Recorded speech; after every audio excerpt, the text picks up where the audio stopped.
First Post reports from the world's second largest continent. Hello, I'm Alison LaGrange. A very warm welcome from Durban, South Africa. We get you the news and the newsmakers from Africa. South Africa goes to the polls on the 29th of May. I will track the election and bring you ground reports. Is it the end of the road for the African National Congress? And will former President Jacob Zuma stage a dramatic comeback?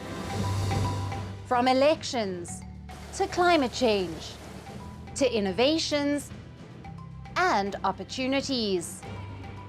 As the world's attention shifts, we report from Africa, the heart of the global South.